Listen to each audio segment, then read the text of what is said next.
Greetings, witchy ones and tubelets alike. Today, I saw that I was tagged in a video by Ty Baka, and I thank you, Ty Baka. It was in a YouTube pagan challenge, and this is based off of a group on Facebook. If you're a pagan and you're a YouTuber as well, and you haven't heard of this, recommend checking it out. YouTube Pagans. Good stuff. Figured I'd hop on the bandwagon too. Now, it's supposed to be one video every week, and every week of the year, and I'm a little late on the bandwagon, but I figure if I do enough within a week, I should be able to catch up relatively soon. So, the first week's topic of discussion is what brought you to your path. And so, it's a bit of a story for me. So, I've always been a really spiritual person, since I was very little. I remember when I was like 3 years old, my mom bought me like a toy model replica kind of thing of Noah's Ark. And I loved it. It was my favorite toy that I had, weirdly enough. And I loved reading Bible stories. I was in a Catholic school for most of my schooling. And it wasn't until about the ninth grade that I started to question my beliefs. Now, grade 9 and 10 were the first 2 years I'd ever been in a public school, and those were kind of an eye-opener to me, because it wasn't education that was based around God, around the Christian perception of God. Now, at first I was a Lutheran, very devout Lutheran. I went to church every Sunday by myself. My mom didn't even want to go. I ended up playing the piano there at church for the services. And so I requested from the pastor that he would start me on my confirmation. And so that is when he gave me this, Luther's Small Catechism. This is like the Lutheran version of the Catholic Catechism, except it's more of a Lutheran philosophy. So I read through this, and this is basically the nitty-gritty rules of the church. I read through this, and this is what started me on my journey to paganism, if you can believe that. Because I just started realizing that I didn't agree with most of the things that were preached in this book. And this is like the fundamental tenets of that Christian church. My grandmother is a Lutheran pastor. She took 10 years of seminary, I think 11 actually, and she was so happy for me. But then I started to become disenfranchised with the whole idea of that church. So I started looking around. My mom even told me that she would be supportive of me if I wanted to try something else, because she thought I was a little obsessively Christian, to be honest with you. And, I mean, I lived up to my namesake, Christian. But I started looking around, because not only did my sexuality kind of put a pit in my stomach when it came to the church, and I heard, that you can be gay and Christian at the same time. I heard all that, but I didn't want to be part of a religion that required me to explain myself, because of the way I was made. I didn't think that was necessary in religion. So I started looking around. And first I started looking into Buddhism. And I looked into a whole bunch of different traditions of Buddhism: Zen Buddhism, Theravada, Mahayana, Vajrayana. I ended up reading the Tibetan Book of Living and Dying. Still one of my favorite books. It's got so much great philosophy in this book. It really opens your eyes to a very important way of thinking. However, after a few months of looking into Buddhism and giving a good shot at a lot of their practices and trying to think with that kind of perspective, it just seemed like it was kind of missing the point. It was missing the point of yeah, I get that suffering derives from attachment, and as long as you're alive there will be attachment and therefore suffering. But I don't believe that life is suffering. I kind of saw it as a pessimistic way of looking at the world. And so then, I came to Wicca. And I had a friend at the time, in 9th grade. This was still in 9th grade. It was a very tumultuous year for me, spiritually speaking.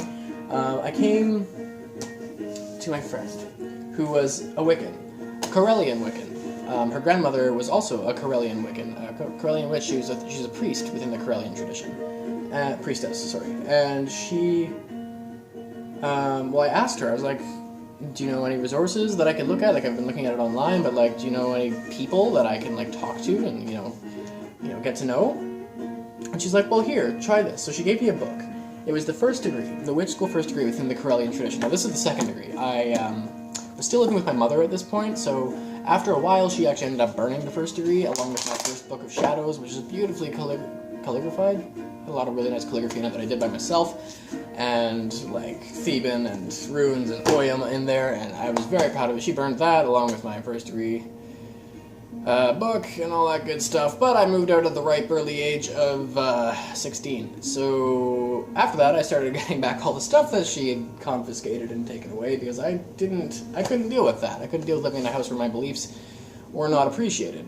Or at least not appreciated, but just not respected as being my own. And I understand that, you know, a parent's got to be a parent, but I just didn't think it was appropriate, and as a result I moved out. That was one of the main reasons that I moved out.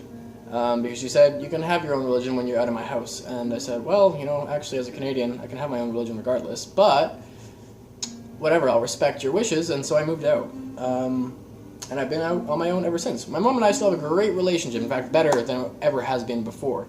We just can't live together. we're not compatible in that way. But I love her to pieces, and yeah, so anyway, I came to the Corellian tradition. I read the entire first degree book, and I was like, this all makes a lot of sense to me. It does. It just makes a lot of sense.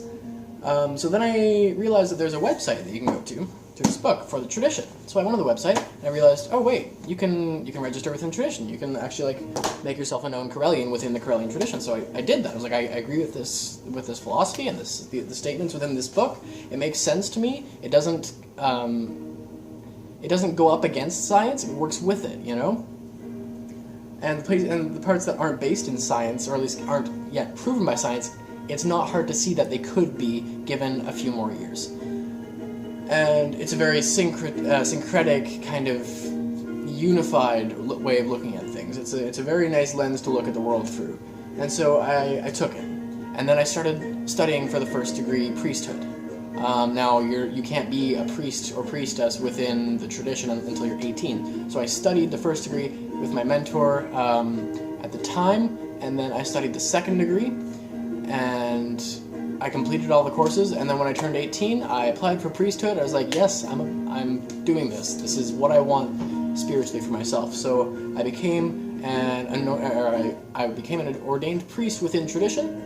Now, the Corellian Church does not have the prerequisites to be able to grant legal clerical status within BC in Canada yet.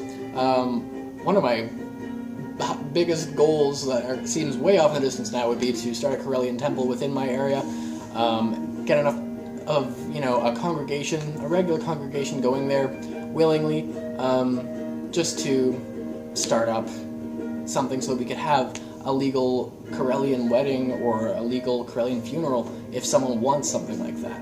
But at the end of the day, I don't really think that matters all that much. It's a piece of paper, right? Some people feel differently, though. So yes, I went to the Corellian tradition. I'm still a member within the Corellian tradition. I'm a shrine holder within the tradition. But then I read Buckland's Complete Book of Witchcraft, as I'm sure so many of you have. And this was an eye-opener to me in regards to traditional witchcraft. Well, Corellian tradition is technically a form of traditional witchcraft because it's pre-Gardnerian in its origins. It was a familial tradition before it opened its doors all the way back to the late 1800s. This, however, kind of opened my eyes to the more BTC, British traditional witchcraft and witchcraft. This opened my eyes up to that, and I adopted a lot of the practices within this. A lot of people kind of treat this as like a Wiccan Bible. I don't, but it was useful. It was very good, and I still reference it to this day. And then my friend gave me this, Sacred Sound. Good book. This is what opened my eyes up to mantras, and from there I went back into the Eastern philosophy a little bit for a while, and still kind of am. My eyes were open to the concept of Nada Brahma, which is God is sound.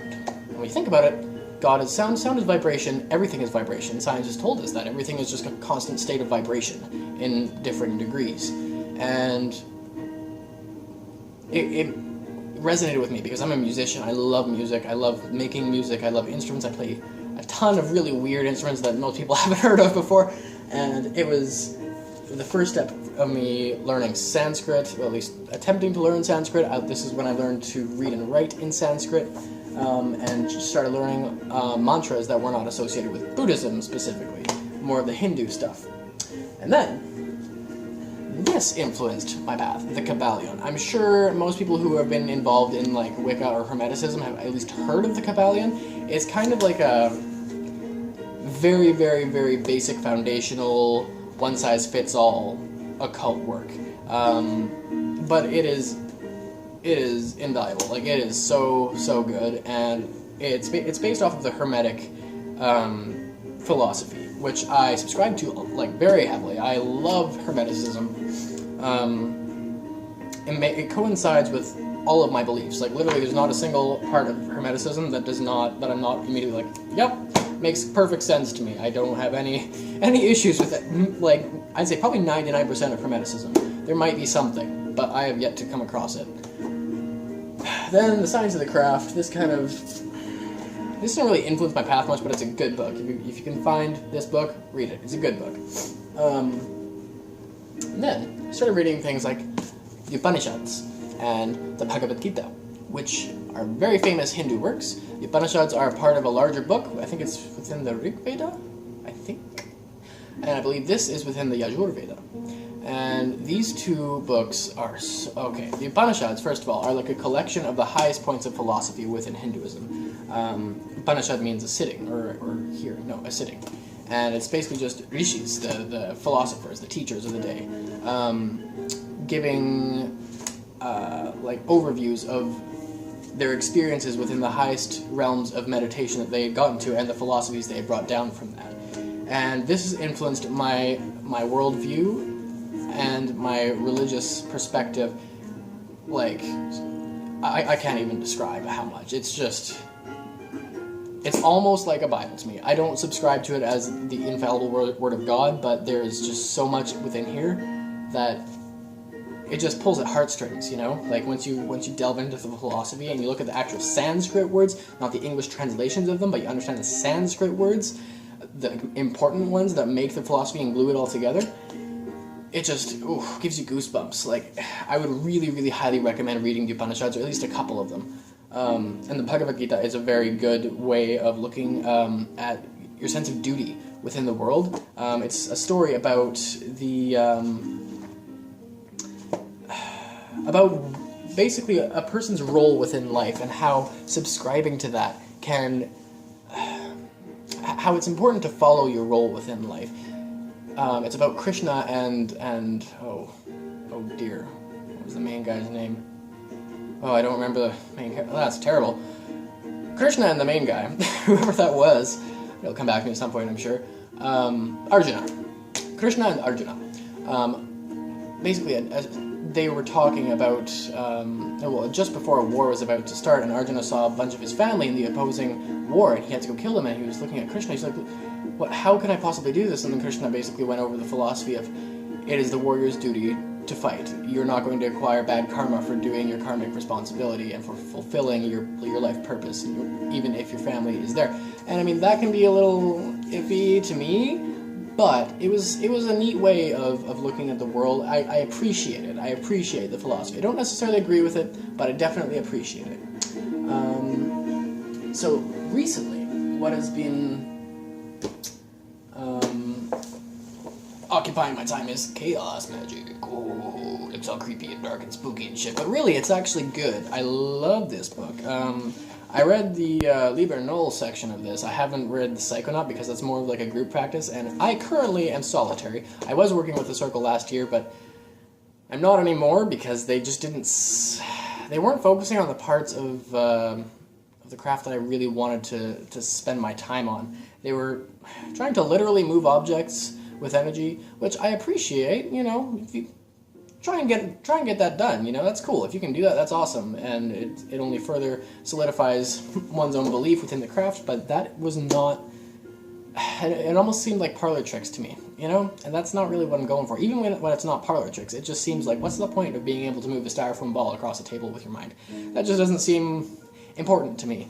So yeah, I'm reading the solitary portion of this, and it's really good. Chaos magic has influenced my belief in the sense of using belief as a tool. And that's why I can read things like the Bhagavad Gita and the Upanishads, which don't entirely coincide with my fundamental belief, but I can use that belief. I can use the beliefs. I can temporarily adopt those systems when they are convenient to my practice. And that is what makes chaos magic very useful to me, because it allows me to reconcile the different things that I brought together from different paths. That's not to say that eclectic witchcraft is chaos magic, because it's not. They're very different things. But in the sense of using beliefs from other paths as a tool, adopting them temporarily, you know, becoming a devout friggin' Hindu with tendencies of a sadhu for 3 weeks without thinking of anything else spiritually, and using those beliefs, that's kind of what goes into play with chaos magic. It's being able to use belief as a tool rather than using it as a way to stagnate your perspective. Last but not least, the little new ager within me. The one tattoo I have is that on my back, and this symbol is next to the pentagram, my most beloved symbol, because it encompasses everything. Literally everything is in this symbol. Like, I don't even know if I want another tattoo after I got this one, because it represents everything I love, like music, any system of 7, music, color, art, emotions, ratios, everything can be found in this, and it's just, and this book is a real eye-opener to just how skewed a lot of our concepts of history is, and our concepts of time. I really recommend it. I mean, you kind of have to take it with a grain of salt, because there's a lot of things in this book that you're kind of like, okay, but it's still a really good book, and it opens your eyes to a lot of things, especially about ancient Egyptian things, and just how old the human race and civilization is. Because it's older than archaeologists would like to think, for a variety of reasons that have actually been backed up. But anyway, that's how I've gotten to my path right now. And I will see you again within the week. I gotta get a few of these videos done to catch up. So, thank you to Ty Baka, or Ty Baka. It's probably Ty Baka, I imagine. And yeah, check out YouTube Pagans. Check out Ty Baka as well, because she's great. She's awesome, very expressive, and I enjoy that. She brings a fresh new approach to paganism, or at least paganism within YouTube, although she doesn't label herself as a pagan, and that is equally as cool. So yeah, check her out, and thank you for watching. Like, subscribe, and comment below. Give me some questions, give me some ideas. Till next time, merry part and blessed be.